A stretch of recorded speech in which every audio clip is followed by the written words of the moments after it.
نحمده ونصلي ونسلم على حبیبہ الکریم اما بعد فاعوذ باللہ من الشیطان الرجیم۔ سامعین عزیز بخیر، دل بڑا غمگین ہے اس سچویشن کے اندر کہ جب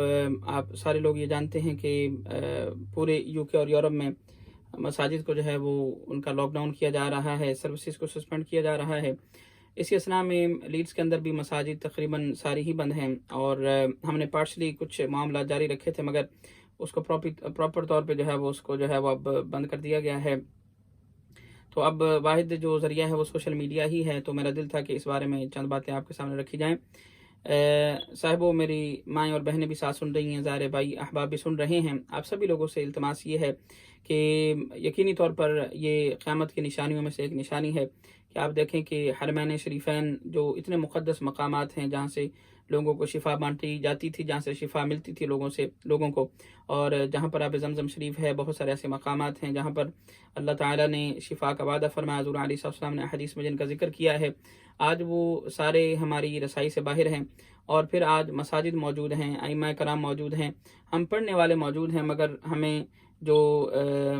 سجدہ کی توفیق ہے ہم سے چھینی جا رہی ہے، اور یہ اس چیز کا اظہار ہے، یہ اس چیز کی طرف دراصل اشارہ ہے کہ رب تعالیٰ کی بڑی سخت ناراضگی ہے ہمارے ساتھ۔ یقینی طور پر ہمیں چاہیے کہ اپنے گریبانوں میں ہم جھانکیں اور دیکھیں کہ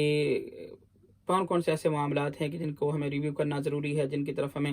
دیکھنا بڑا ضروری ہے۔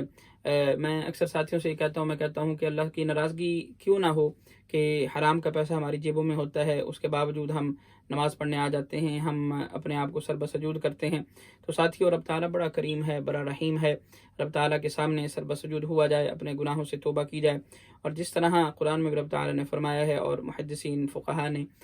اور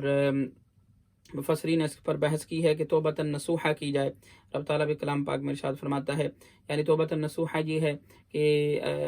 گناہوں سے اس طرح توبہ کی جائے کہ بندہ یہ اس نیت سے توبہ کرے کہ میں کبھی ایسا دوبارہ نہیں کروں گا۔ اور پھر توبہ کا علماء نے مختلف طریقے بھی بیان کیے، جن میں سے ایک یہ ہے کہ گناہوں کا اظہار رب تعالیٰ کے سامنے علیحدہ ہو کر کیا جائے اور کہا جائے باری تعالیٰ میں نے فلاں گناہ کیا، میں اس سے بھی توبہ کرتا ہوں، فلاں گناہ کیا اس سے بھی توبہ کرتا ہوں، اور توبۃ نصوحہ کی جائے۔ پھر دوسری طرف میں اشارہ یہ کرنا چاہتا ہوں کہ کیونکہ مساجد اور مدارس تو بند ہو چکے ہیں، بلکہ پاکستان میں بھی سننے میں آیا کہ کافی اس کے اوپر جو ہے وہ کام ہو رہا ہے، مدارس تو بند ہو چکے ہیں، تو مساجد کی طرف بھی غالباً لاک ڈاؤن ہو رہا ہے۔ یورپ اور یو کے میں خصوصی طور پر اس کے اوپر بہت زیادہ عمل کیا گیا ہے۔ تو آپ لوگوں سے التماس ہے کہ اس سے مراد یہ نہیں کہ ہماری نمازیں ہی موقوف ہو گئیں، وہ ختم ہو گئیں۔ اپنے گھروں کو جو ہے وہ مساجد بنائیے، وہاں پر اس کو جو ہے وہ سجدہ کرنے کی جگہ بنائیے، آپ کے گھر والے، آپ کے ہاؤس ہولڈ، آپ کے بچے سارے رب کے سامنے سر بسجود ہوں، رب تعالیٰ کے سامنے گڑ گڑا کر دعائیں کریں، رب تعالیٰ کے سامنے استغفار کریں، اور توبہ استغفار کی جائے، ذکر اذکار کیے جائیں گھروں میں، اللہ تعالیٰ ہم سے راضی ہو جائے کاش۔ اور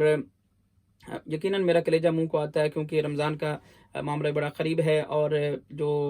حالات نظر آ رہے ہیں اور جو مختلف آرٹیکلز کو ہم پڑھتے ہیں، مختلف چینلز کو فالو کر رہے ہیں، ہم دیکھتے ہیں کہ لگتا یہی ہے کہ یہ معاملہ اتنے جلدی جانے والا نہیں ہے، اللہ معاف فرمائے، مگر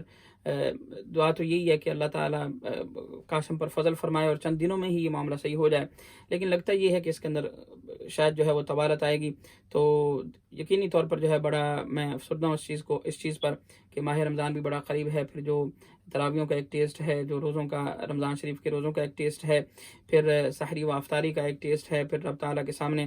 قیام اللیل کرنا، سر بسجود ہونا، پھر نماز تراویح پڑھنا، پھر عیدین جو ہے اس کے بڑے جو ہے وہ ایک کیفیت ہوتی ہے، اس سے ابھی سے ہی جو ہے وہ دل ہمارا بڑا پریشان ہے کہ نہ جانے اس دفعہ وہ ہمیں سعادت مسجد کے اندر مل پائے گی کہ نہیں مل پائے گی۔ تو ساتھیوں، اس طرف ضرور غور فرمائیں۔ اور آخر